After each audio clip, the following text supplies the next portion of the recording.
नमो तस्स भगवतो अरहतो सम्मा सम्बुद्धस्स। नमामि बुद्धं गुणसागरन्तं नमामि धम्मं सुगतेन देशितं नमामि संघं मुनिराज शावकं। नमो बुद्धाय नमो धम्माय नमो संघाय।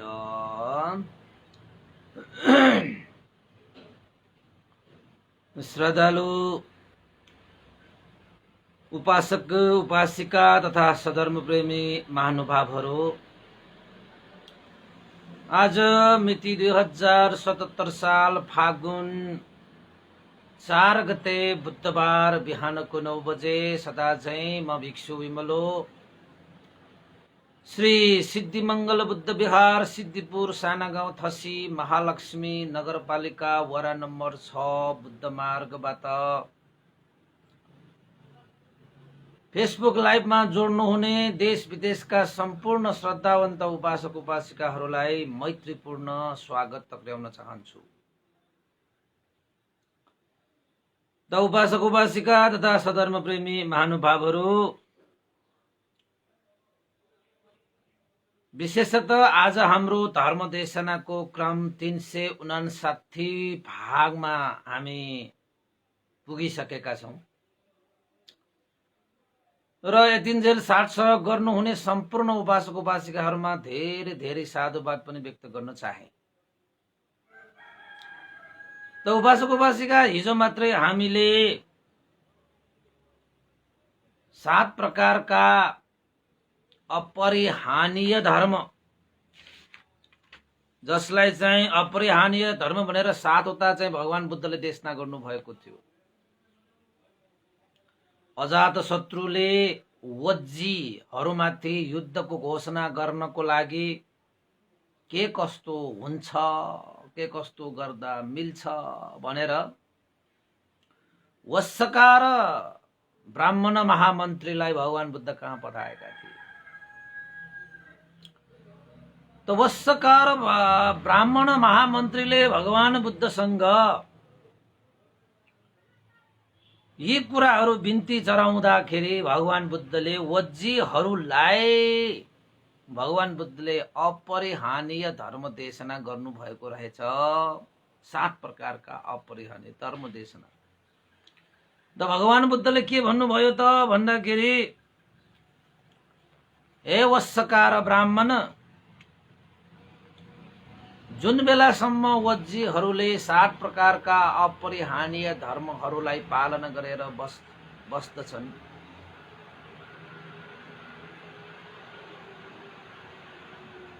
उनीहरूको हानि कहिले पनि हुँदैन भनेर भगवान बुद्धले वस्सकार ब्राह्मणलाई भगवान बुद्धले देशना गर्नुभयो।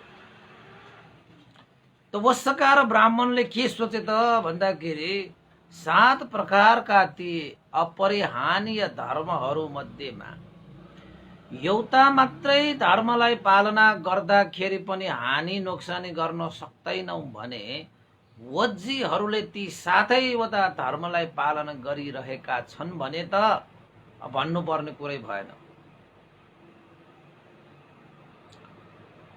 त यति भने वस्सकार ब्राह्मण भगवान बुद्धलाई प्रदक्षिणा यानी कि वन्दना आदर सत्कार गरेर, भगवान शास्त्र मैले बुझेँ, मैले जाने, भगवान बुद्धले देशना गर्नुभएको धर्म अनुसार यो अपरिहानीय धर्मलाई पालना गर्नेहरूको कुनै हानि नोक्सानी गर्न सकिँदैन, अब मैले जाने, अब मैले बुझेँ, अजात शत्रु महाराजलाई के कस्तो सल्लाह दिनुपर्छ त्यो पनि मैले बुझेँ, जाने भनेर वस्सकार ब्राह्मण त्यहाँबाट फर्के। हिजो यहाँसम्मको देशना हामीले सकाएका थियौं, याद छ है उपासक उपासिकाहरूलाई?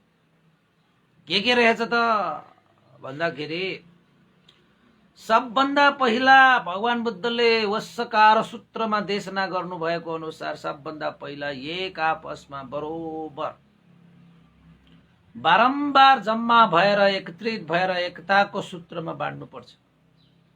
एकत्रित हुनुपर्छ हामी, जो कोही पनि हानि नोक्सानी हुनुबाट बच्नुको लागि।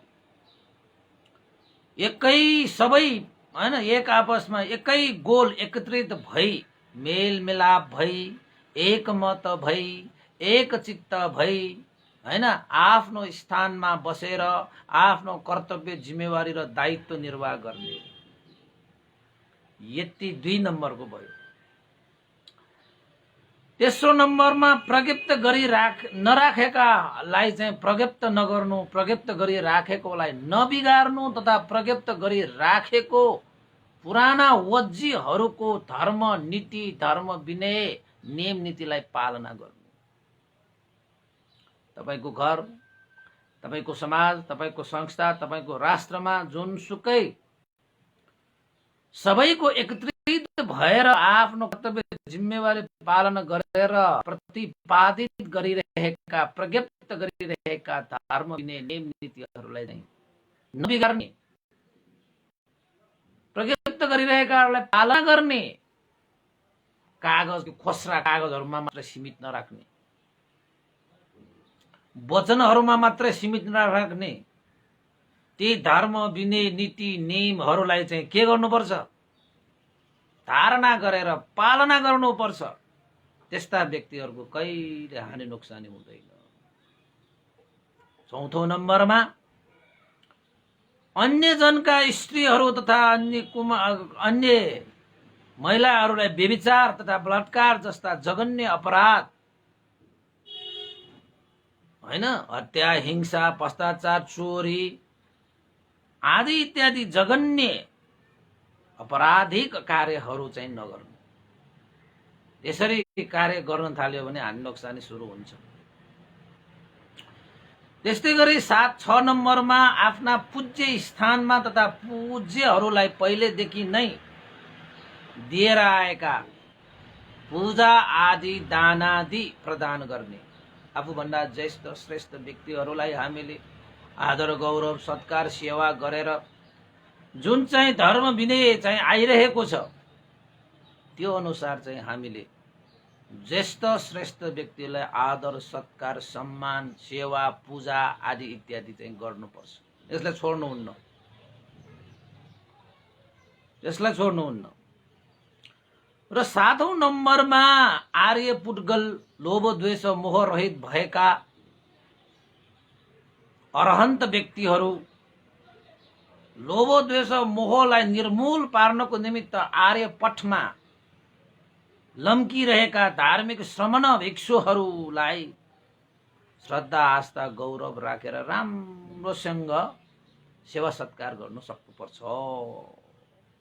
यो भयो जुन व्यक्तिमा, जुन परिवारमा, जुन समाजमा, जुन शहरमा, जुन नगरमा, जुन राष्ट्रमा यी 7 वटा नियम नीतिहरूलाई पालन गर्दछ,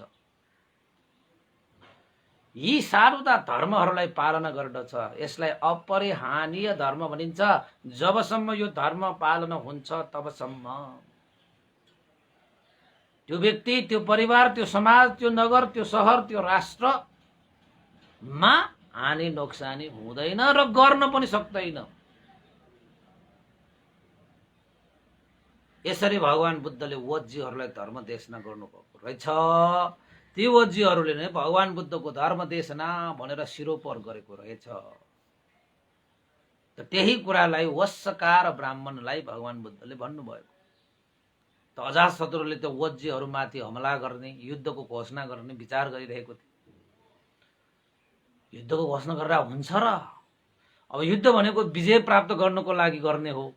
विजय हुन्छ कि हुँदैन, युद्ध गर्दा हुन्छ कि हुँदैन भन्ने सोच विचार आएको रहेछ। त भगवान बुद्धसँग धम्म साकच्छा भइसकेपछि वस्सकार ब्राह्मण फर्के लगत्तै भगवान बुद्धले आयुष्मान आनन्द भन्तेलाई निर्देशन दिनुभयो।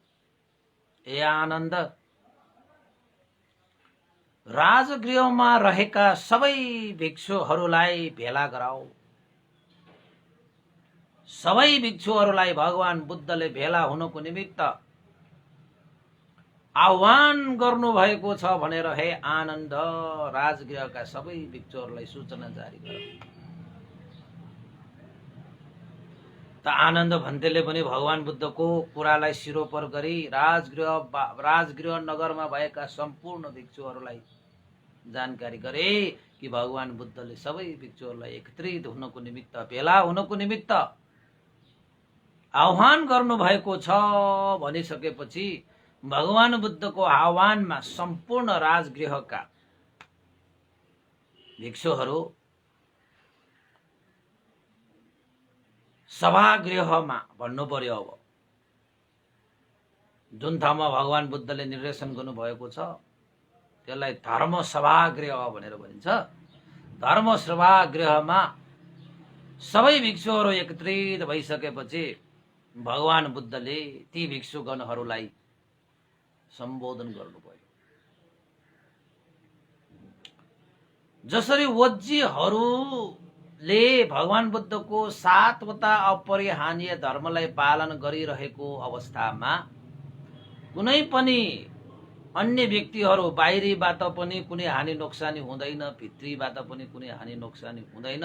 यद्यपि अजात शत्रुले युद्धको घोषणा गर्न खोज्दाखेरि पनि वज्जीहरूको कुनै हानि नोक्सानी देखिन।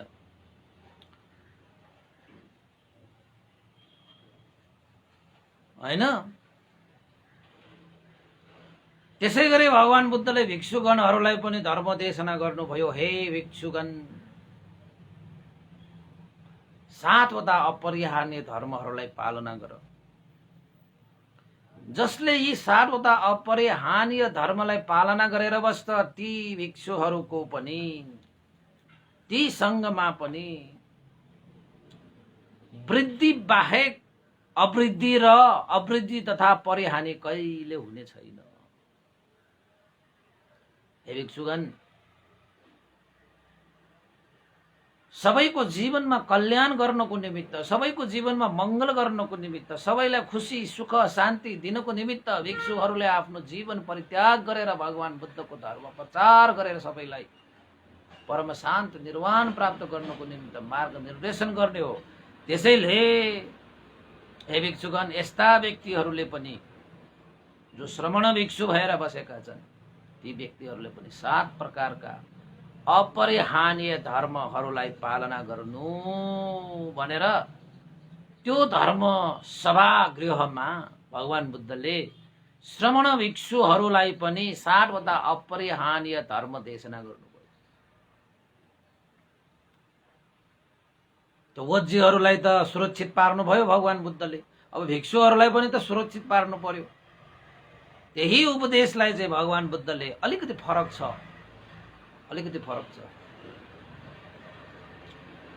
त सबभन्दा पहिला दोस्रा तेस्रा उस्तै छ नम्बरहरू।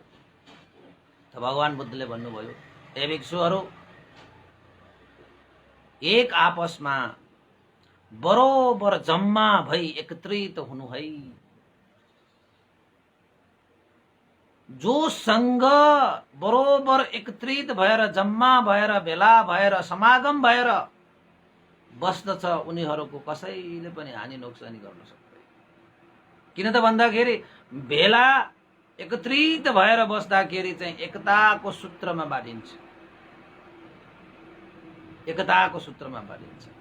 त्यहाँ छलफल हुन्छ, त्यहाँ आदर हुन्छ, गौरव हुन्छ, सत्कार हुन्छ। भेला भइसकेपछि त्यहाँबाट एउटा निचोड निस्किन्छ, एकताको सूत्रमा बाँडिन्छ। त्यसैले हे भिक्षुगण, एक आपसमा बरोबर यानी कि बारम्बार बेला बखतमा समय काल परिस्थिति अनुसार एक आपसमा जम्मा भई एकत्रित हुनु है, एकताको सूत्रमा बाँधिराख्नुहोस् है भनेर भगवान बुद्धले आज्ञा गर्नुभयो। यो अपरिहार्य धर्म सबभन्दा पहिलो हो। दोस्रो नम्बरमा भगवान बुद्धले फेरि भन्नुभयो, वज्जीहरूलाई जस्तै सबै एकै गोल एकत्रित भई मिल्नु, मेल मिलाप भएर एक मन एक चित्त भएर आफ्नो स्थानमा बसेर आफ्नो कर्तव्य जिम्मेवारी दायित्व निर्वाह गर्नु, सबै मिलेर काम गर्नु भनेको देशको माने। तपाईको काम तपाईले, मेरो काम मैले, मैले गर्न नसकेको तपाईले सहयोग गर्ने, तपाईले नसकेको मैले सहयोग गर्ने, यानी कि सबैको एक मन एक चित्त भएर आफ्नो क्षेत्रबाट पूरा गर्न सक्ने जिम्मेवारी दायित्व कर्तव्यलाई निर्वाह गरेर सबै एकजुट भएर काम गर्ने, मेल मिलाप भएर काम गर्ने, एक चित्त एक मन भएर अगाडि बढ्ने कार्य सम्पादन गर्नुको निमित्त हे भिक्षुगण, यो पनि अपरिहार्य धर्मको दोस्रो धर्म हो भनेर भगवान बुद्धले देशना गर्नु। भिक्षुहरूलाई यो चाहिँ है, हिजोको वज्जीहरूलाई, त्यो गृहस्थहरूको लागि, यो चाहिँ भिक्षुहरूको लागि। अब एकताको सूत्रमा बाँड्ने कुरा त भिक्षुहरूलाई पनि चाहिन्छ, गृहस्थीहरूलाई पनि चाहिन्छ। एक मन एक चित्त भएर मिलेर काम गर्ने, त्यो त भिक्षुहरूलाई पनि चाहिन्छ, गृहस्थीहरूलाई पनि चाहिन्छ।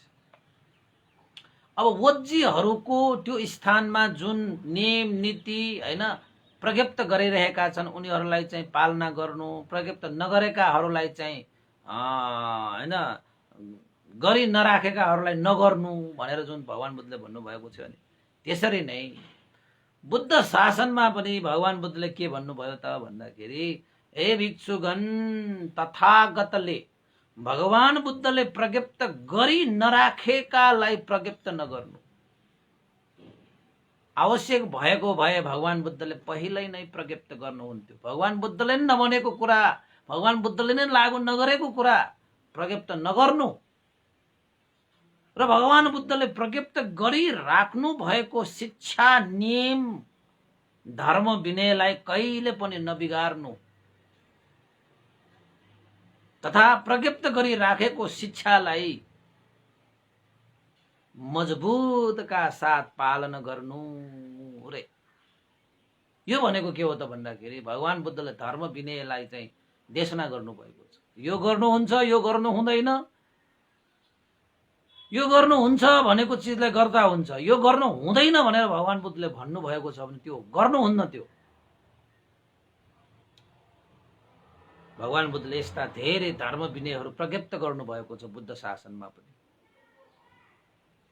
ती सम्पूर्ण कुराहरू विनय पिटकमा धेरै आउँछ। हो, भगवान बुद्धले प्रज्ञप्त गर्नुभएका धर्म विनयहरूलाई पालना गरेर बस्नु, उहाँले प्रज्ञप्त नगरेका कुराहरूलाई उहाँभन्दा जान्ने शून्य भएर हामीले प्रज्ञप्त गरिरहनु आवश्यक छैन। किन त भन्दाखेरि हामी त उहाँको भगवान सम्यक सम्बुद्ध तथागत भगवान बुद्धको अगाडि कति नै ज्ञान बुद्धि भएका हौ र उहाँभन्दा पनि जान्ने बुझ्ने जस्तो गरेर आफूलाई चाहिँ पण्डित बनाउने होडमा जान्या भएर चाहिँ भगवान बुद्धलाई पनि नागेर कुनै त्यस्ता कुराहरू प्रज्ञप्त गर्नु आवश्यक छैन बुद्ध शासनको लागि, हैन। त्यसैले भगवान बुद्धले प्रज्ञप्त गर्नुभएको धर्म अनुसार निर्वाण त प्राप्त भइसकेको, त्यो मार्ग त प्रशस्त भइसक्यो। अब कहाँ जानुपर्छ? जहाँ पुगेपछि तपाईले अब कहीं पनि पुग्नु नै छैन। जुन देशना सुनिसकेपछि अब अरू केही सुन्नु नै छैन। जुन धर्मलाई देखेपछि अब तपाईले अरू केही देख्नै पर्दैन। त्यस्तो हो धर्म विनयलाई चाहिँ उहाँले प्रज्ञप्त गरिसक्नु भएको छ। त्यो धर्म विनयलाई चाहिँ के गर्नु पर्यो? पालना गर्नु पर्यो। यो तेस्रो नम्बरको भयो। यो सम्म त तपाईको गृहस्थीहरूलाई, वज्जीहरूलाई दिएको अनुसार यो चाहिँ मेल खान्छ। अब वज्जीहरूलाई तपाईहरूको धर्म विनय नियम नीति अनुसार तपाईले चाहिँ प्रज्ञप्त गरिराखेका कुराहरूलाई चाहिँ पालना गर्नु भनेर भन्नुभयो। यता भगवान बुद्धले चाहिँ भिक्षुहरूलाई के भन्नुभयो? तथागतले जुन धर्म विनय प्रज्ञप्त गर्नुभएको छ त्यो प्रज्ञप्त गरेका विषयहरूलाई चाहिँ राम्रोसँग मज्जाले पालना गर्नु है। त्यसपछि भगवान बुद्धले भिक्षुहरूलाई भन्नुभयो, हे भिक्षुगण, चौथो नम्बरमा अपरिहार्य धर्म भनेको तृष्णाको बसमा कहिले नपर्नु। के को बसमा नपर्नु? तृष्णाको बसमा। अब तृष्णाको बसमा नपर्नको निमित्त हामीले के गुण धर्मलाई विकास गर्नुपर्छ त भन्दाखेरि स्मृति स्मृति होस जागरुक भएर बस्नुपर्छ। तृष्णा भनेको पनि थुप्रै प्रकारका छन्। तृष्णा कहाँबाट उत्पन्न हुन्छ त भन्दाखेरि लोभ द्वेष मोहको कारणले गर्दाखेरि तृष्णा उत्पन्न हुन्छ।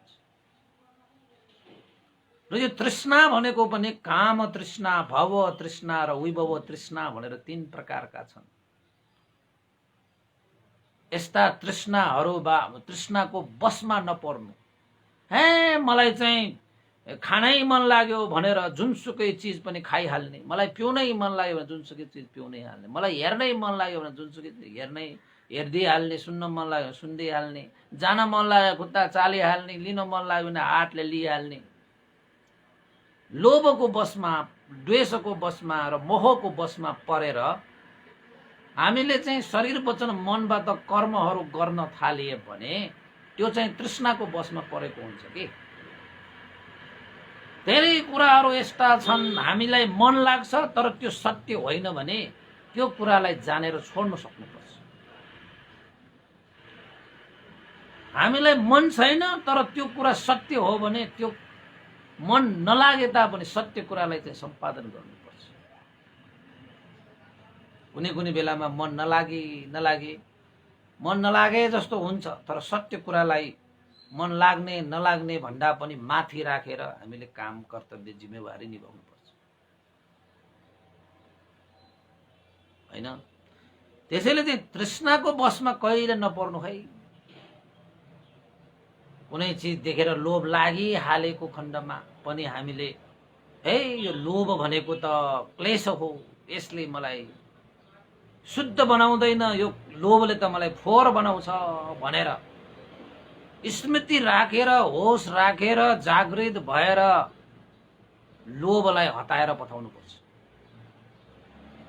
द्वेष आइहाले भने पनि यो द्वेष त अग्नि समान हो।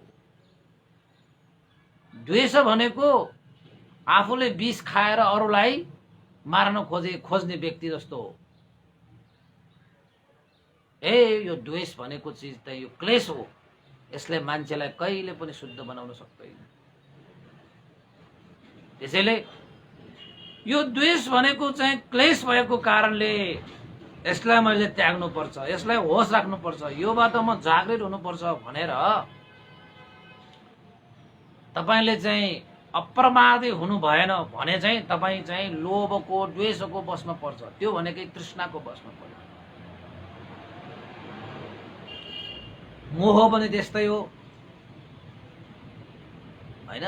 त्यसैले तृष्णाको बसमा नपर्नु है भिक्षुहरू। अझ भिक्षुहरू भनेको त त्यागी भइसकेका हैन। घर परिवार साथी भाइ इष्ट मित्र सबै चीजहरू त्यागेर भगवान बुद्धको शरणमा आएर भगवान बुद्धको धर्म विनय अनुसार जीवनलाई सम्पादन गरेर आफू पनि विशुद्ध भएर अरूलाई पनि विशुद्ध गर्ने कार्यमा हामी लागेका व्यक्तिहरू। त्यसैले हे भिक्षुहरू, हे भिक्षुगण, तृष्णाको बसमा नपर्नु है। हामी कहिलेकाहीँ त के भन्छौँ, 2 दिन बाँच्ने हो, मनले जस्तो भन्यो त्यस्तै गरी हिँड्ने, मनलाई नै किन मारेर हिँड्ने भन्ने जस्ता कुराहरू पनि उठ्न सक्छ। तपाईको मनले के मनमा उठेका कुराहरू सबै सही सत्य सम्यक छ भने त ठिक छ। के मनमा सही सम्यक सत्य मात्रै आउँछ? हेर्नु परेन मनमा उठेका ती तरङ्गहरू सही छन् कि गलत छन् कि छुट्याउन सक्ने क्षमता हुनु परेन हामीसँग? सही छ भने गर्नुस्, मनका इच्छा आकांक्षा सही छ भने त पूरा गर्ने हो। कहिले काहीँ चाहिँ मनमा नाना थरीका उत्पन्न हुन्छ। तपाई एक्लै बस्दाखेरि देख्नुहुन्छ नि मनमा कस्ता कस्ता कुराहरू उत्पन्न हुन्छ। अब त्यस्ता नराम्रा कुराहरू, तृष्णाका कुराहरू, लोभका कुराहरू, द्वेषका कुराहरू, बदलाका कुराहरू, घमण्डका कुराहरू, अभिमानका कुराहरू, मोहका कुराहरू, मिथ्याका कुराहरू, असत्य कुराहरू चाहिँ मनमा उठे तापनि मनमा उठेको यसलाई त पुराइ गर्नुपर्छ भनेर हिँड्न थाल्नु भयो भने तपाई तृष्णाको बसमा परेको व्यक्ति भयो। उपासक उपासिका बस यति बुझे पुग्छ। मनले चाहे जस्तो गर्नुपर्छ भनेर भन्छन्। मनले चाहेको कुरा सही गलत छुट्याउनको निमित्त कसरी त भन्दाखेरि भगवान बुद्ध जस्तो मनुष्य देव ब्रह्माहरूले पनि गुरु मान्नुपर्ने व्यक्ति शास्ता होस्पल भगवान बुद्ध देशना गर्नुभएका सम्पूर्ण धर्महरू सत्य छन्। त्यसरी त सधर्म भनेका। सधर्मसँग हाम्रो मनमा उत्पन्न भएका आरमणहरू, चाहनाहरू, इच्छाहरू, आकांक्षाहरू धर्मसँग प्याची छ कि छैन, धर्मसँग मेल खान्छ कि खाँदैन, त्यो हामीले दाजेर हेर्ने बानी बसाल्नुपर्छ। यदि भगवान बुद्धको धर्म विनयले तपाईको मनमा उठेका इच्छा आकांक्षाहरू त्यो धर्म विनयमा मेल खाँदैन भने कृपया तपाईले होस गर्नुहोस्। अब तपाईले चाहिँ जीवनमा एउटालाई मार्ने तपाईको चेतना आयो र एकछिनको लागि, आउनु त आउँदैन होला, हाम्रो उपासकहरू पनि ज्ञानी भइसक्यो, आयो रे, मनमा आएको त पुरा गर्नुपर्छ, मनलाई किन मार्ने, आत्मै मारेर भन्ने शब्द पनि छ एउटा। तर तपाईको मनमा उठेको त्यो हत्या गर्ने जुन चाहना इच्छा आकांक्षा छ, के त्यो सही छ, के त्यो सम्यक छ? एकचोटि भगवान बुद्धको धर्मसँग मिलाएर हेर्नुहोस्, दाँजेर हेर्नुहोस् कि भगवान बुद्धले हत्या हिंसा गर्ने कुरालाई सम्यक भनेको छ, धर्म भनेको छ, कर्म भनेको छ, पुण्य भनेको छ कि हत्या हिंसालाई चाहिँ त्याग्नुपर्छ भन्नुभएको छ। भगवान बुद्धले त त्याग्नुपर्छ भन्नुभएको छ। ओहो, यदि भगवान बुद्धले यस्ता हत्या हिंसा चिजहरू त्याग्नुपर्छ भनेर भन्नुभएको छ भने मेरो मनमा त हत्या गर्ने पो विचार आयो भनेपछि यो विचार गलत हो। मेरो मनमा निस्केको यो हत्या गर्ने विचार चाहिँ भगवान बुद्धको धर्मसँग मेल खाएन। त्यसैले भगवान बुद्धले कहिले पनि तृष्णाको वशमा पर्ने देशना गर्नुहुन्न, तृष्णाको क्षय गर्ने देशना गर्नुहुन्छ। त्यसैले भगवान बुद्धले यो हत्या हिंसा नगर्नु भन्नुभएको छ भने हामीले त्यो कार्य गर्नुहुन्न। किन त भन्दाखेरि भगवान बुद्धको मार्ग भनेको तृष्णाको क्षय मार्ग। अब हाम्रो यो मन चाहिँ केमा रमाउँछ त भन्दाखेरि तृष्णामै रमाउँछ के उपासक उपासिका, तृष्णामै। तपाईलाई याद गर्नु भएछ, हाम्रो मन त प्राय गरी तृष्णामै रमाउँछ, तृष्णामै रमाउँछ। गाह्रो छ। द्वेषमा, मोहमा, कमन्दमा, अभिमानमा ओहो यो मन चाहिँ फल्छ के फुल्छ के। त्यसैले चाहिँ होस गर्न सकिएन भने, अप्रमादी हुन सकिएन भने, जागृत भएर बस्न सकिएन भने ती लोभ द्वेष मोह रूपी क्लेश जसले तपाईलाई भित्रै बास गरेर तपाईलाई कठपुतली बनाउँछ, तपाईलाई कठपुतली, नाच भालो नाच भनेर चाहिँ त्यो लोभ द्वेष मोहले त तपाईलाई कति नचाउँछ, कति रुवाउँछ, कति पिरोल्छ, कति शोकमा डुबाउँछ। तै पनि तपाईले यो मनको त्यो लोभलाई हटाउने प्रयास गर्नु भएन। लोभलाई मनमै राखिराख्नु भयो, द्वेषलाई मनमै राख्नु भयो, मोहलाई पनि मनमै राखिराख्नु भयो। त्यही लोभ द्वेष मोहले तपाईलाई कति रुवाएको।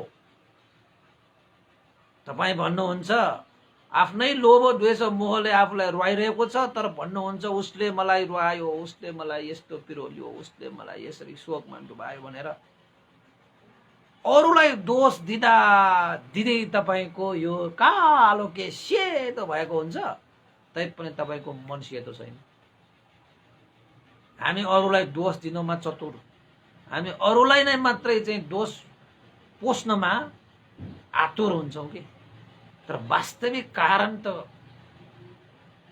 लोभ द्वेष मोहको कारणले भएको हो नि। त्यसैले लोभ द्वेष मोहको वशमा पर्नु भनेकै तृष्णाको वशमा पर्नु। त्यसैले भगवान बुद्धको शिक्षा भनेको तृष्णालाई क्षय गर्ने शिक्षा हो, तृष्णाको वशमा पार्ने शिक्षा हो। त्यसैले भगवान बुद्धले भिक्षुहरूलाई भन्नुभयो, हे भिक्षुगण, तृष्णाको बसमा नपर्नु। तृष्णाको बसमा नपरेपछि मात्रै हामीलाई हानि नोक्सानी नहुने हो। तृष्णाको बसमा परेपछि अवश्यमै हो हानि नोक्सानी हुन्छ हुन्छ हुन्छ। आगोमा हात हालेपछि पोल्छ पोल्छ पोल्छ, पानीमा छोएपछि भिज्छ भिज्छ भिज्छ। त्यसै गरी तृष्णाको बसमा परेपछि दुःख त पाउँछ पाउँछ पाउँछ, हैन? हानि त हुन्छ हुन्छ, नोक्सानी त हुन्छ हुन्छ, त्यो ग्यारेन्टी नै छ। भगवान बुद्धले देशना गर्नुभयो। त्यसपछि चौथो नम्बरमा भगवान बुद्धले भिक्षुगणहरूलाई देशना गर्नुभयो। हे भिक्षुगण, आफूभन्दा पाका उमेरले जेठा ज्येष्ठ भिक्षुहरूलाई सदैव गौरव मान सम्मान गर्नु र उनीहरूको आज्ञा पालन गर्नु। भगवान बुद्धले भन्नुभयो भिक्षुगणहरू, हे भिक्षुगण, जसले आफ्नो जीवनमा हानि नोक्सानी नहोस् भनेर चाहन्छन्, ती भिक्षुहरूले आफूभन्दा पाका उमेरका ज्येष्ठ भिक्षुहरूको, है, आफूभन्दा पहिले नै बुद्ध शासनमा प्रवचित भएर शील समाधि प्रज्ञाको अभ्यास गरेका ती ज्येष्ठ भिक्षुहरूलाई के गर्नु पर्यो? गौरव राख्नु पर्यो, मान सत्कार गर्नु पर्यो, आफूभन्दा ज्येष्ठहरूको सम्मान गर्न सिक्नु पर्यो र उनीहरूले भनेको आज्ञालाई पालन गर्नुपर्छ। र भिक्षुहरूलाई पनि यो नियम छ, भिक्षुहरूलाई पनि यो धर्म छ। भगवान बुद्धले प्रत्यक्ष देशना गर्नुभएको। त्यसैले तपाईहरुको भिक्षुगणमा तपाईले देख्नु भएको हुन्छ होला, आफूभन्दा ज्येष्ठ भिक्षुलाई हात जोडेर वन्दना गर्ने, भन्ते वन्दना भनेर भनिन्छ। आफूभन्दा ज्येष्ठ भिक्षुहरूको माथि कहिले पनि बस्दैन। यदि त्यस्तै बस्नै पर्ने त्यस्तो अवस्था आयो भने त्यो ज्येष्ठ भिक्षुको अनुमति लिएर हात जोडेर वन्दना गरेर मात्रै बस्छ। किन त भन्दाखेरि त्यस्तै परिस्थिति आउन सक्छ, कहिलेकाहीँ माथि नै बस्नुपर्ने अवस्था आयो भने पनि अनुमति बेगर चाहिँ बस्दैन, उसको मान सम्मान सत्कार गर्छ। जबसम्म आफूभन्दा ज्येष्ठ श्रेष्ठ व्यक्तिहरूको मान सम्मान सत्कार सेवा र उनीहरूको आज्ञा पालन हुन्छ नि, तबसम्म त्यहाँ चाहिँ कुनै हानि नोक्सानी हुँदैन। हे भिक्षुगण, त्यसैले भिक्षुगणमा पनि अपरिहार्य धर्मको रूपमा भगवान बुद्धले यो भिक्षुगणलाई चाहिँ के कति नम्बरकोमा 5औं नम्बरको रूपमा धर्म देशना गर्नुभयो। र तपाईहरुको गृहस्थीहरुकोमा चाहिँ आफ्नो परिवारमा हामी भिक्षुहरुको चाहिँ हाम्रो भिक्षुहरुको परिवार भनेकै संघ त हो हैन। भगवान बुद्धलाई पिता, धर्मलाई माता र संघलाई नै परिवार ठानेर हिँडेका हामीहरु।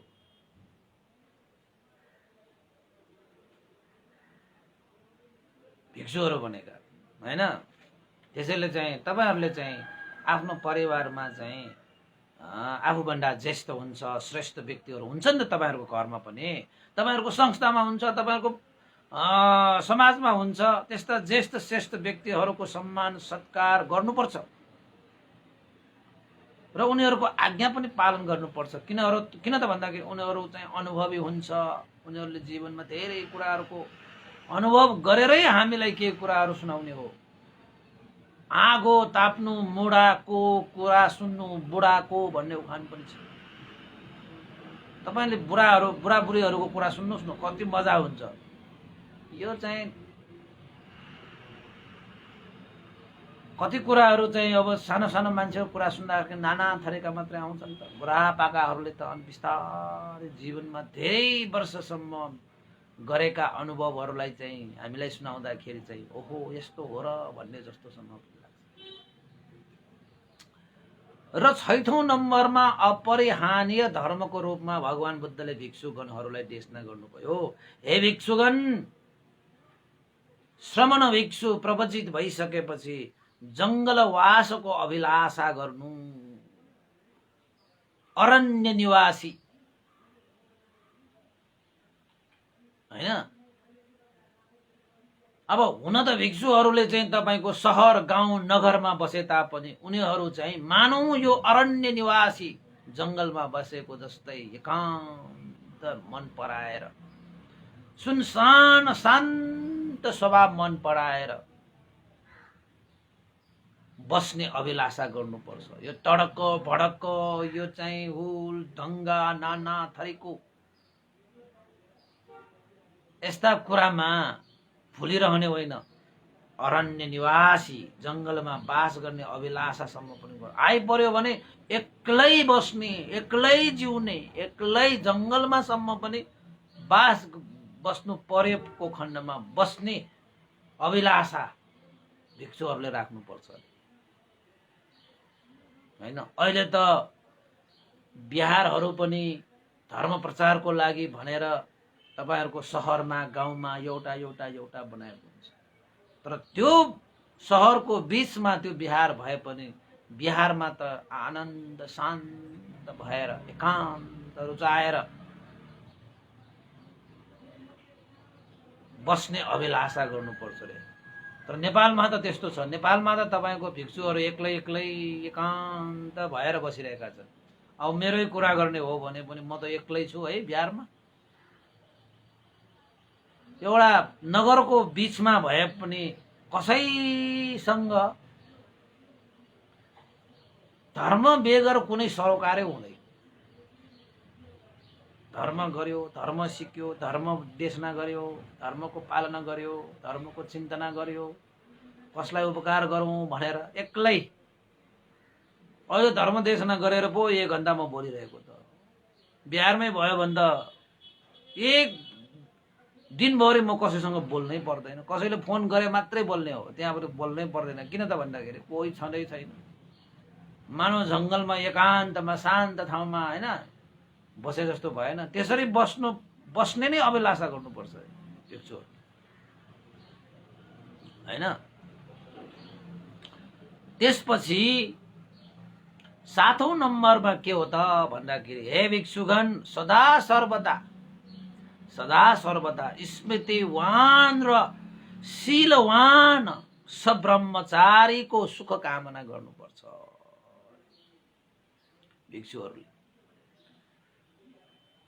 भएका स्मृतिहरूलाई पनि सुरक्षा गरेर नभएका स्मृतिहरूलाई पनि वृद्धि गर्दै लाने अभिलाषा, त्यस्तो कामना गरेर अगाडि बढ्नुपर्छ। भएका शीलहरूलाई पनि सुरक्षित गरेर अझै अगाडि जानुपर्ने शीलहरूलाई पनि सुरक्षित गरेर माथि माथि माथि माथि जाने, अझै स्मृतिलाई मजबुत पारेर, अझै शीललाई मजबुत पारेर अगाडि बढ्ने। किन त भन्दाखेरि सब्रह्मचारी मैत्री करुणा मुदिता उपेक्षा रूपी गुणधर्मलाई आफ्नो हृदयमा धारण गरेर स्मृतिवान भएर शीलवान भएर अगाडि बढ्नेहरूले धेरै सुख शान्ति पाउँछ।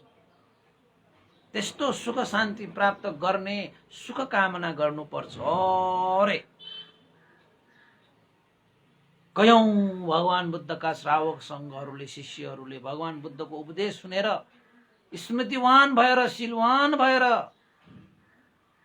मैत्री करुणा मुदिता उपेक्षा गुणधर्मलाई हृदयमा सम्पादन गरेर धेरैले चाहिँ हैन दुःखबाट मुक्त भएर सुख शान्ति प्राप्त गरेर गए। हो त्यसरी नै मैले पनि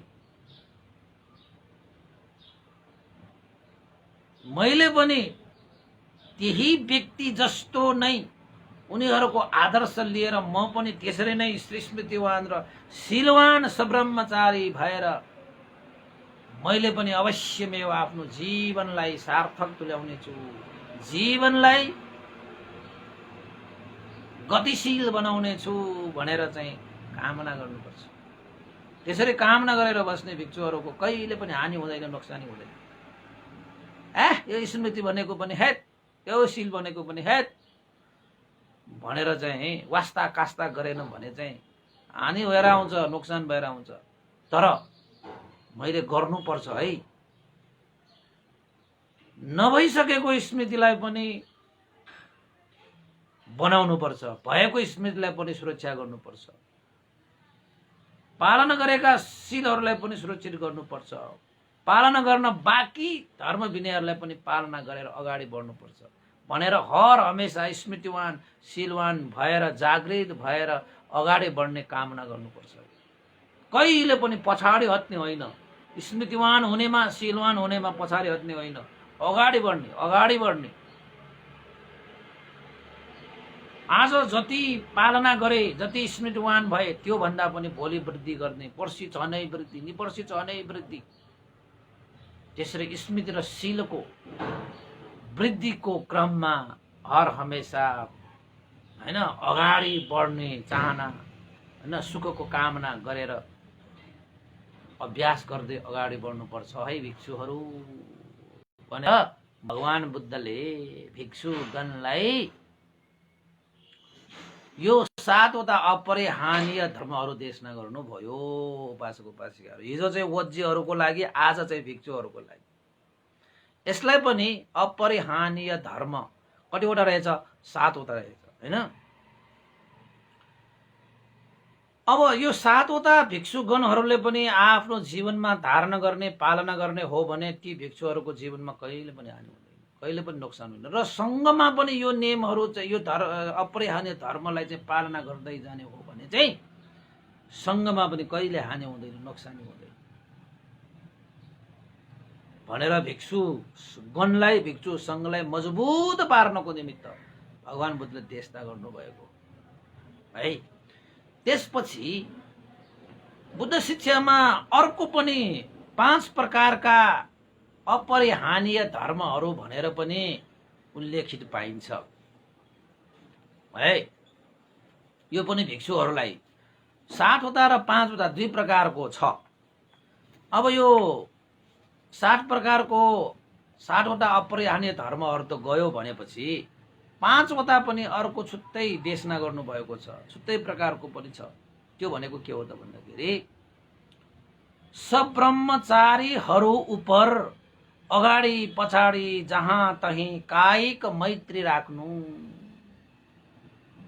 कायिक मैत्री, शरीरले अरूको लागि सुख होस्, मङ्गल होस्, कल्याण होस्, जय होस् भनेर कामना गर्ने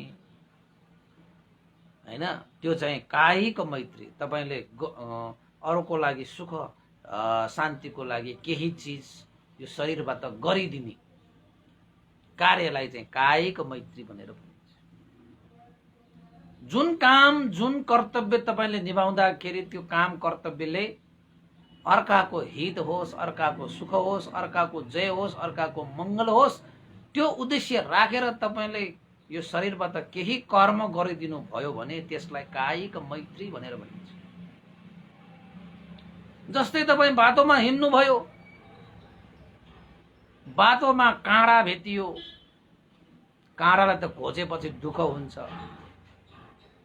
त तपाईले त्यो काँडालाई नागेर मात्र जानुहुन्न कि त्यो काँडालाई टिपेर तपाईले चाहिँ किनारामा चाहिँ फ्याँकिदिनु भयो, सुरक्षित रूपमा फ्याँकिदिनु भयो भने तपाईले अरू माथि पनि मैत्री राख्नु भएको भयो।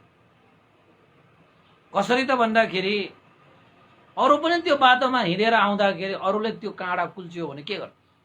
उनीहरूलाई पनि दुःख हुन्छ। त्यसैले उनीहरूलाई त्यो काँडा नकुल्चियोस् भनेर तपाईले काँडै झिकेर चाहिँ फ्याँकिदिनु भयो। तपाईले त्यो हातले त केही काम त गर्यो नि हो, त्यसलाई कायिक मैत्री। कुनै बाटोमा हिलो छ भने, पानी जम्मा छ भने त्यो पानी सफा गरिदिने, हिलोहरूमा चाहिँ के ढुङ्गाहरू राखिदिने हैन, आदि इत्यादि। शरीरबाट जति पनि अरूको हित सुखको निमित्त काम हुन्छ त्यसलाई कायिक मैत्री भनेर भनिन्छ। अनि दोस्रो नम्बरमा सब्रह्मचारी उपर अगाडि पछाडि जताततै वाचिक मैत्री पनि राख्ने।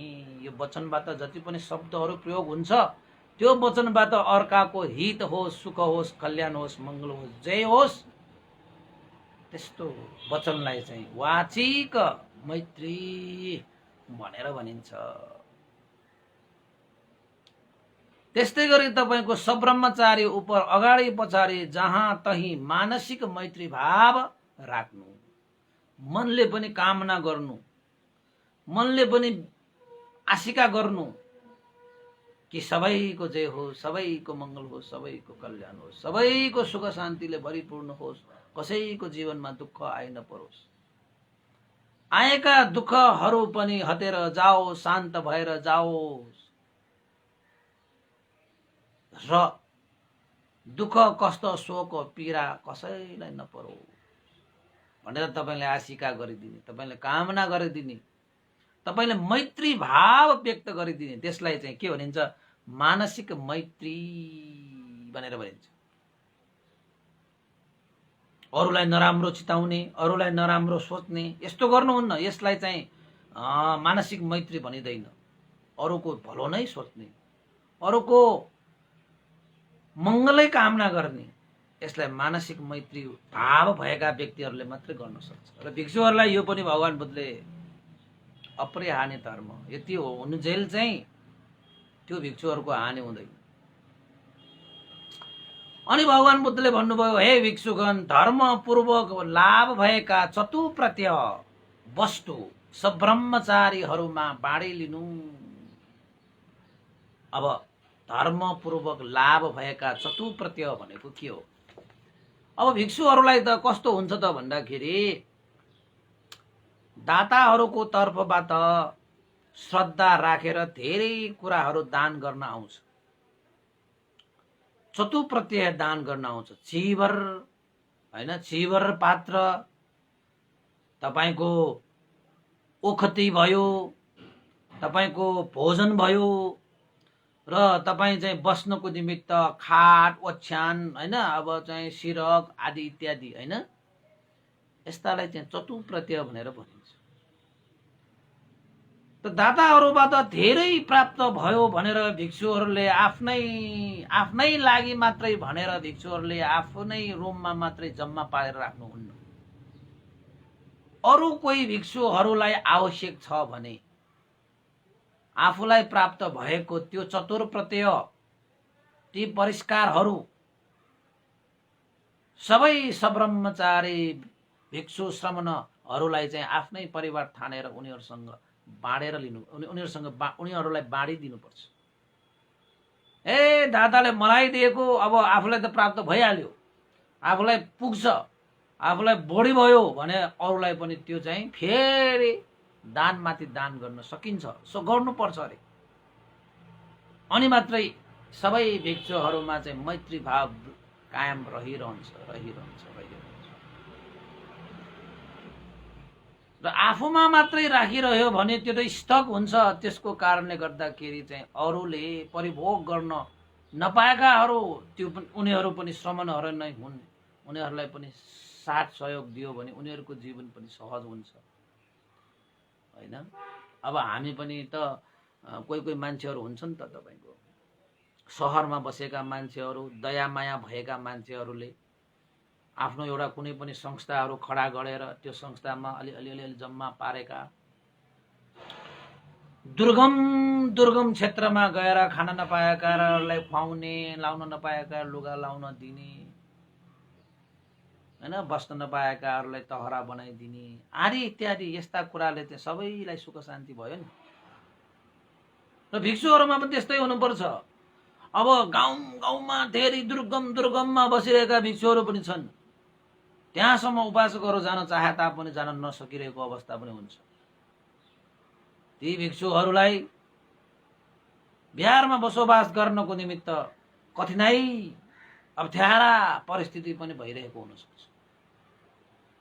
ती भिक्षुहरूलाई पनि आफ्नै परिवार सम्झेर यदि दादाहरूले आफूलाई प्रशस्त रूपमा प्रदान गरेका छन् भने ती चीजहरूलाई ती भिक्षुहरूसँग चाहिँ बाँडीचुडी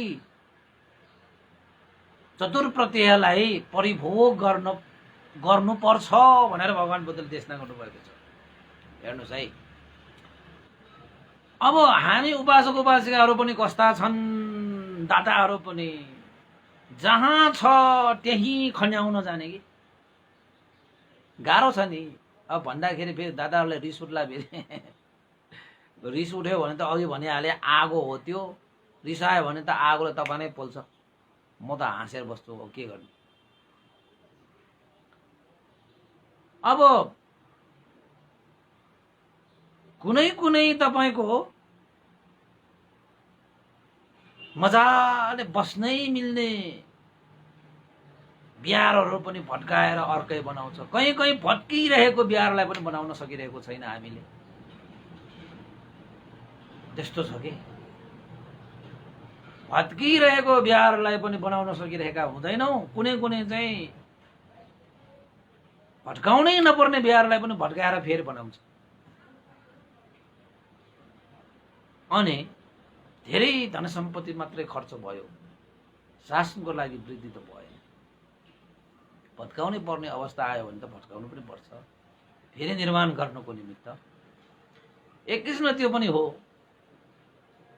तर यो शहरी क्षेत्र, ग्रामीण क्षेत्र, दुर्गम क्षेत्र आदि इत्यादि क्षेत्रहरूमा समस्त बिहारहरूमा अहिले भिक्षुहरू बसोबास गर्न नसकेको कारण पनि चतुप्रत्ययको अभावको कारणले हो।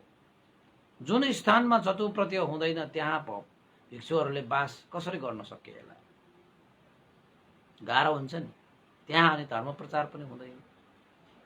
अब कयौं स्थानमा तपाईको चाहिँ बिहारहरू कति छन् बिहारहरू, तर भिक्षुहरू छैनन्। त्यसरी पनि भएन फेरि।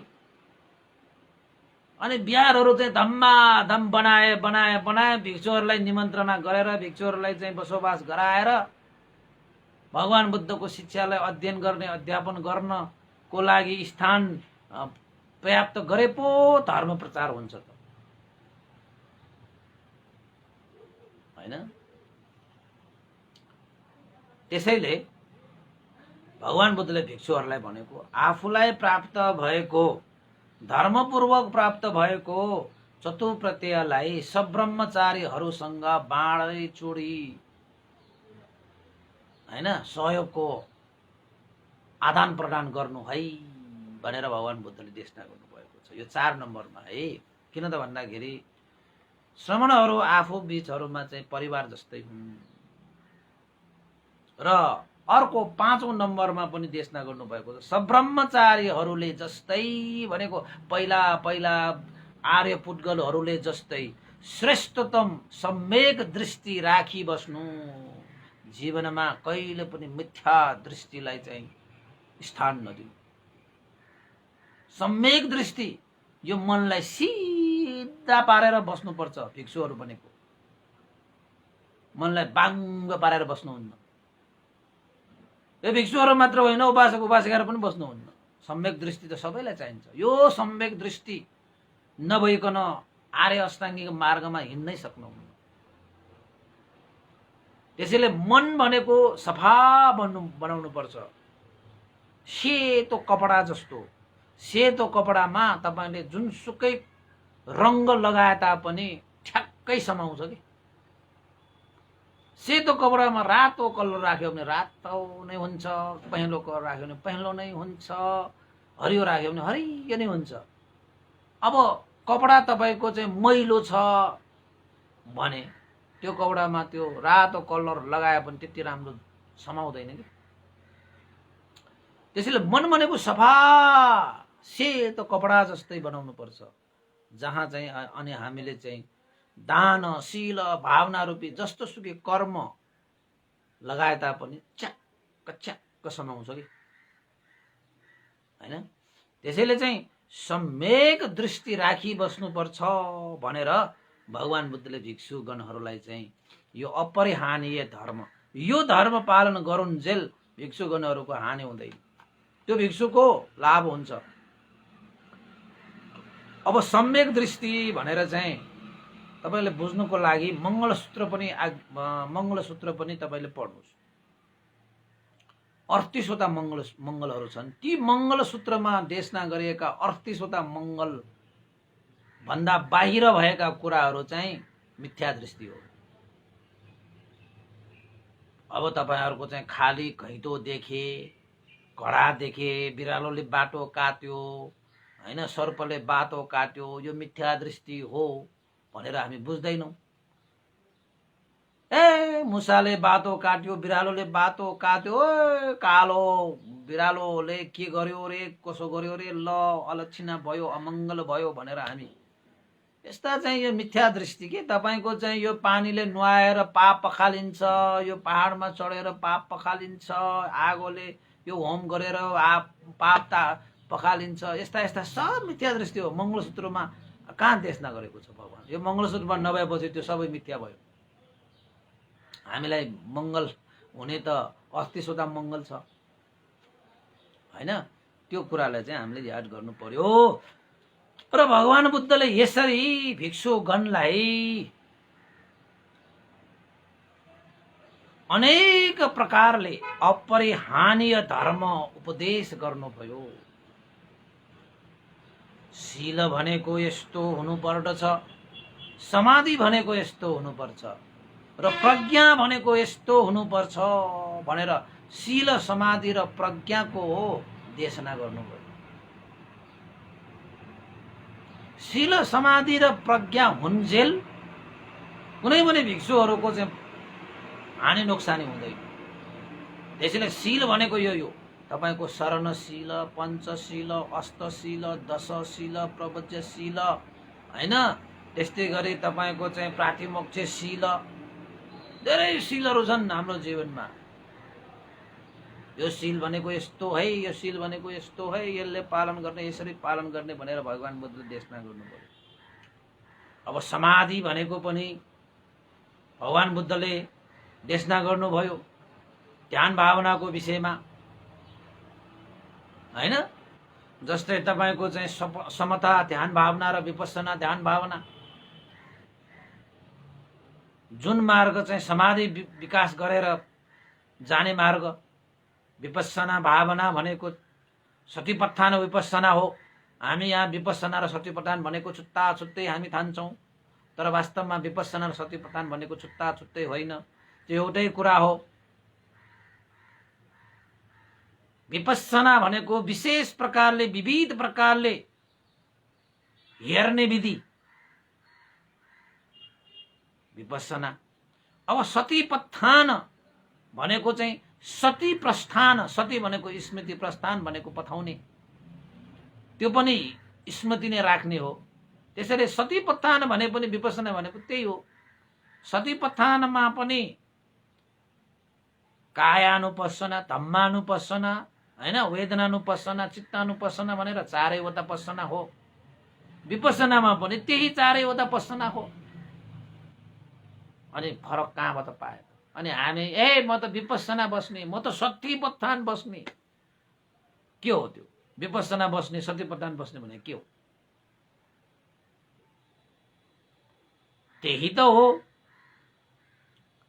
भगवान बुद्धले समता र विपස්සना भनेर चाहिँ सतिपत्थान भित्रै समता र विपස්සना देशना गर्नुभएको। तपाईले सतिपत्थान सूत्र पढ्नुस् न। भगवान बुद्धले देशना गर्नुभएको पाली भाषामा सतिपत्थान सूत्र देशना छ। दीघ निकाय अन्तर्गत सतिपत्थान सूत्र एउटा पढ्नुस्, अनि थाहा पाउनुहुन्छ तपाईले। नत्र त अरूले भनेको रूपमा अब विश्वास गर्नु परेको छ, अनि हो कि जस्तो नि लाग्ने हैन? अनि हामीलाई त्यो सुनाउँदाखेरि चाहिँ अब हामी त त्यस्तो मान्दैन हैन? यो सतिपत्थान विपස්සना भनेको यो उही हो, तर त्यसमा समता ध्यान भावना र विपස්සना ध्यान भावना भनेर सतिपत्थानमै आउने हो कि त्यो। समता विपස්සना भावना भनेको 40 प्रकारको छ। तपाईको विपස්සना भनेको 4 प्रकारले गर्न सकिन्छ। कायानुपස්සना, वेदनानुपස්සना, धर्मानुपස්සना, चित्तानुपස්සना भनेर। अब समता भनेको त 4 प्रकारका छन्। यो चाहिँ अनुसति, 10वटा अनुसति, अशुभ सति हैन? त्यस्तै चाहिँ अब तपाईको अनुसति भनेको बुद्ध अनुसति, धम्म अनुसति, संघ अनुसति, काया, अब यो के शिलानुसति, त्यागानुसति, यो आनापाना सति, यो त समता ध्यान भावना हो। आनापाना भनेको पनि समता ध्यान भावना हो, त्यो विपස්සना होइन। त्यो आनापाना ध्यान भावना गरेर समाधिलाई वृद्धि गरेर विपස්සनामा जाने, त्यो त मार्ग हो, मार्ग हैन? अब ध्यानको कुरा पनि धेरै छ। भगवान बुद्धले चाहिँ शीलको विषयमा पनि यो शील यस्तो, समाधि भनेको यस्तो भनेर देशना गर्नुभएको छ। भिक्षुहरूलाई त मजाले देशता गर्नुभएको छ। त्यसैले चाहिँ मैले चाहिँ भनेको हामी ध्यान केन्द्र बनाउँदाखेरि योगीहरूलाई ध्यान बस्न आउनेहरूलाई मात्र अभ्यास मात्र गराउने होइन, प्र्याक्टिस मात्रै प्र्याक्टिकल मात्रै गराउनेहरूलाई थ्योरी पनि सिकाउने। त्यसैले चाहिँ हामीले चाहिँ निर्माण गर्न लागेको यो त्रिबोधी विपස්සना ध्यान भावना त्रिबोधी विपස්සना ध्यान केन्द्रमा तपाईँ ध्यान बस्न आउँदाखेरि तपाईँलाई प्र्याक्टिकल मात्र गराउँदैन, तपाईँलाई थ्योरी पनि सिकाउँछ। त्यो सिकाउने मै हो कि फेरि तपाईँ आउनुहोस् न, मैले तपाईँलाई ध्यान भावनाको थ्योरी पनि सिकाइदिन्छु, प्र्याक्टिकल पनि सिकाइदिन्छु। साँच्चैकै ध्यान भावनालाई विकास गर्ने हो भने थ्योरी पनि सिक्नुपर्छ, प्र्याक्टिकल पनि सिक्नुपर्छ, हैन? दुईटै सिक्नुपर्छ तपाईले। अनि मात्र तपाईले चाहिँ थ्योरी भएका व्यक्तिहरूले चाहिँ प्र्याक्टिकलमा जाँदाखेरि चाँडो चाँडो चाहिँ उसले चाहिँ ध्यान भावना विकास गर्न सक्छ। अब थ्योरी केही छैन, यसलाई चाहिँ के भनिन्छ? थ्योरी भनेको परियति हो, प्र्याक्टिकल भनेको चाहिँ प्रतिपत्ति हो। त्यसैले जीवनमा परियति र प्रतिपत्ति दुईटै चाहिन्छ उपासक उपासिकाहरू। तपाईले एउटा मात्र गर्नुभयो भने तपाईँ लङ्गडो जस्तो हुन्छ कि, खुट्टा एउटाले जति सुकै हिँडे पनि दुईटा खुट्टा भएको मान्छेलाई त जित्न सक्दैन। तपाईले चाहिँ रेस हेर्नुस् न, दुईटा खुट्टा र एउटा खुट्टाको रेस कहिले प्रतियोगिता भएको देख्नु भएको छ? देख्नु भएको छैन नि। किन त भन्दाखेरि त्यो प्रतियोगिता नै हुँदैन त्यहाँनिर। दुईटा खुट्टा भएको मान्छे त कति दौडिन्छ दौडिन्छ, एउटा खुट्टा मान्छे त त्यो भ्याग्दो जस्तो उफ्रेर कति नै जान सकिन्छ, गाह्रो हुन्छ नि, थाक्छ, लड्छ, जे पनि हुनसक्छ। त्यसैले चाहिँ बुद्ध शासनमा पनि परियति र प्रतिपत्ति भनेको दुईटा शासन छ। त्यो दुईटा शासनमा दुईटा खुट्टा जस्तो हिँडेर प्रतिवेद भनेको चाहिँ प्रज्ञाको शासन के, ज्ञान बुद्धिको शासन, त्यहाँबाट मात्र प्राप्त गर्न सकिन्छ उपासक उपासक। त्यसैले चाहिँ हामीले बनाउने ध्यान केन्द्रमा तपाईले 10 दिनको शिविरमा बस्नुभयो भने 3 दिन त तपाईलाई थ्योरी मात्रै सिकाउने। ध्यान भनेको यो हो, ध्यान यति प्रकारको हुन्छ, ध्यान विपස්සना भनेको यो हो, विपස්සनामा यसरी गइन्छ, र समता भनेको चाहिँ यो अङ्गले पूर्ण हुन्छ, यो समता यस्तो यस्तो चरित्रको लागि हुन्छ, हैन? अब तपाईको चरित्र कस्तो कस्तो हुन्छ, अब त कोही द्वेषी हुन्छ, कोही मोही हुन्छ, कोही लोभी हुन्छ, कोही अभिमानी हुन्छ, सबै एकै नाश त हुँदैन। त्यसैले डाक्टर कहाँ हस्पिटलमा गयो भने डाक्टरले सबैलाई एकै नाशे औषधि दिएर त भएन। जस्तो जस्तो रोग लिएर आएको छ त्यस्तै त्यस्तै औषधि दिन्छन् त। त्यसरी नै ध्यान भावनामा आउँदाखेरि पनि सबैलाई, कसैलाई आनापाना ठिक होला, कसैलाई बुद्धानुसति ठिक होला, कसैलाई अशुभ भावना ठिक होला, कसैलाई कायगता सती ठिक होला। त्यो त उनीहरूको चाहिँ ध्यान बस्न आइसकेपछि, ध्यान जाँच लिइसकेपछि उनीहरूलाई चिनेर जानेर उनीहरूको चरित्र बुझेर उनीहरूलाई ध्यान भावना सिकाउनु पर्यो नि त। त्यसरी चाहिँ यो थ्योरी पनि सिक्नुपर्छ 3 दिनसम्म। त्यसपछि 7 दिन चाहिँ प्र्याक्टिस गर्ने, मजाले प्र्याक्टिस गर्ने। त्यसपछि तपाईले हेर्नुहोस्। त्यसैले उपासक उपासिकाहरू, यसरी भगवान बुद्धले शील समाधि प्रज्ञाको देशना भगवान बुद्धले गर्नुभयो, हैन? शील परिभावितो समाधि महाफल होती महानिशंसो, समाधि परिभाविता पन्या महानिशंसो, महाफल होती महानिशंसो। शीलले सम्पन्न भएको समाधि महान आनिशंसले परिपूर्ण हुन्छ, समाधिले परिपूर्ण भएको प्रज्ञा चाहिँ महान आनिशंसले सम्पन्न हुन्छ अरे है। त्यसरी चाहिँ शील वृद्धि हुँदै गयो भने समाधि वृद्धि हुन्छ, समाधि वृद्धि हुँदै गयो भने प्रज्ञा वृद्धि हुन्छ, प्रज्ञा पनि वृद्धि हुँदै गयो भने यो चित्त तृष्णाबाट क्षय हुन्छ, आश्रयबाट क्षय हुन्छ, चित्त आश्रयबाट मुक्त भएर जान्छ। र यसरी भगवान बुद्धले यो चित्तलाई तृष्णाको वशबाट अलग्ग पार्ने, आश्रय क्षयबाट मुक्त पार्ने शिक्षा भगवान बुद्धले देशना गर्नुभयो। यसरी भगवान बुद्धले अनेक प्रकारले भिक्षुगणलाई अनुकम्पा राखेर शील समाधि प्रज्ञाको देशना गर्नुभयो। जो भिक्षुमा शील समाधि प्रज्ञाको अभ्यास भइरहन्छ त्यस्ता भिक्षुहरूको कहिले पनि हानि नोक्सानी हुँदैन, उनीहरूले परम सुख शान्त निर्वाण धर्मलाई प्राप्त गर्छ भनेर भगवान बुद्धले अनुकम्पा राखेर देशना गर्नुभयो है उपासक उपासिकाहरू। र आजको देशना मैले यहीँ सकाएँ है। अब अन्तमा केही कुराहरू तपाईँलाई सुनाउनु पर्ला। अब 7 गते हामी शनिबारको दिन सबै धर्म देशना सुन्नुहुने श्रोता वृन्दहरूलाई हामीले चाहिँ श्री सिद्धि मङ्गल बुद्ध विहार सिद्धिपुर भन्दै बस्ने बिहारमा सबैलाई निमन्त्रणा गरेको छु। हामीले दिनभरिको एउटा प्रोग्राम पनि राखेको छु। तपाईँहरू सक्नुहुन्छ भने 7 बजे आउनुहोस्, 8 बजे आउनुहोस्, तर 9 बजे चाहिँ हाम्रो देशना चाहिँ लाइभ त्यही यहीँबाट हुन्छ। सबै उपासक उपासिकाहरूको उपस्थिति अगाडि नै देशना गर्ने। अब धर्म देशनापछि हाम्रो सानो भोजनको कार्यक्रम हुन्छ। सबैलाई मैत्री भोजमा स्वागत छ। मैले त तपाईँहरूलाई चाहिँ मैत्री भोज भनेर नामाङ्कन पनि गरिदिएँ। शनिबार 7 गते हाम्रो मैत्री भोज हुन्छ। तपाईँहरू सबै सहभागी हुनुहोला। सबैलाई निमन्त्रणा छ। बरु तपाईँहरूले म पनि आउँछु भन्ने एउटा जानकारी पाए हुन्थ्यो। बिहानदेखि हाम्रो कार्यक्रम सुरु हुन्छ। 9 बजे हाम्रो देशना हुन्छ। तपाईँहरू पनि त्यहीँ बस्नुहोला। अनि देशनापछि 10 साढे 10 भइसकेपछि 11 बजे हाम्रो मैत्री भोज हुन्छ। मैत्री भोज भइसकेपछि 12 साढे 12 पछि हाम्रो चाहिँ धम्म साकच्छा हुन्छ।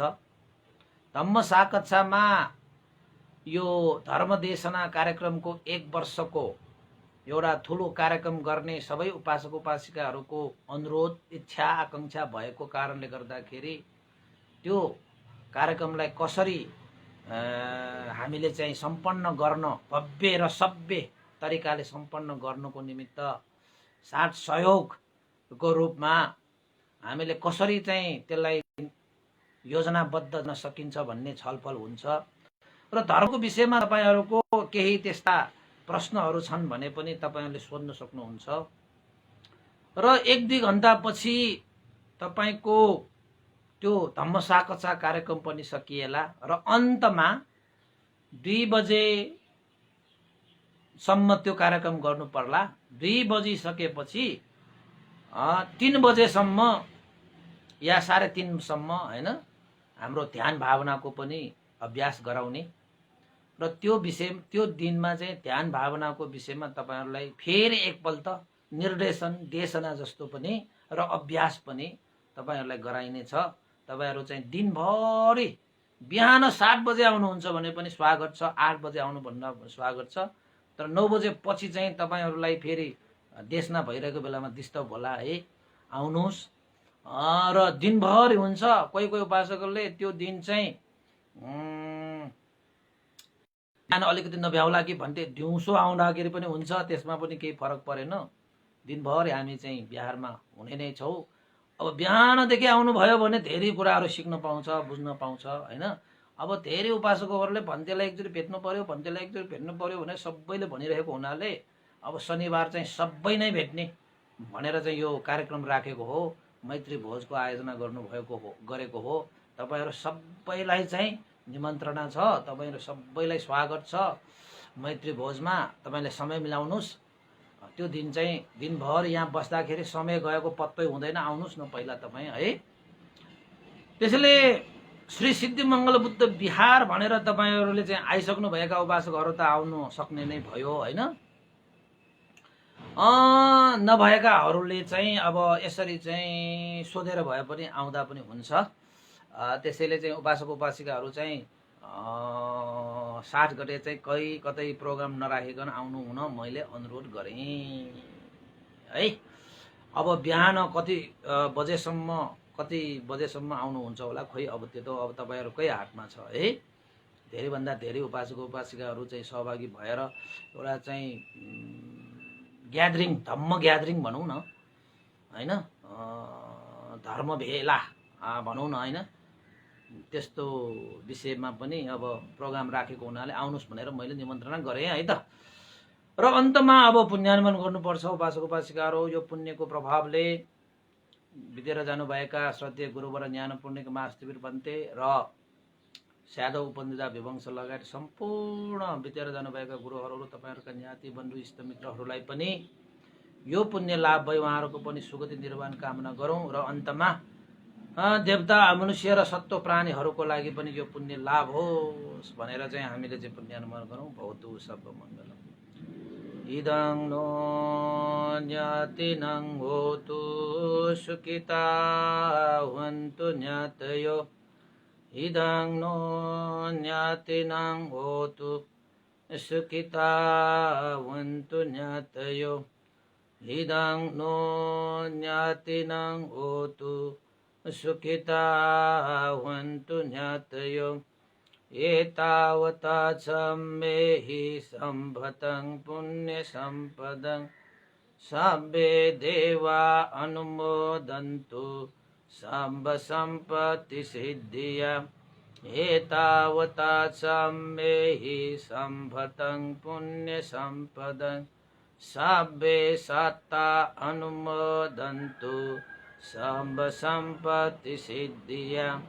एतावता च मे हि सम्भतं पुण्यसम्पदं सब्बे भूता अनुमोदन्तु सर्वसम्पत्तिसिद्धिया।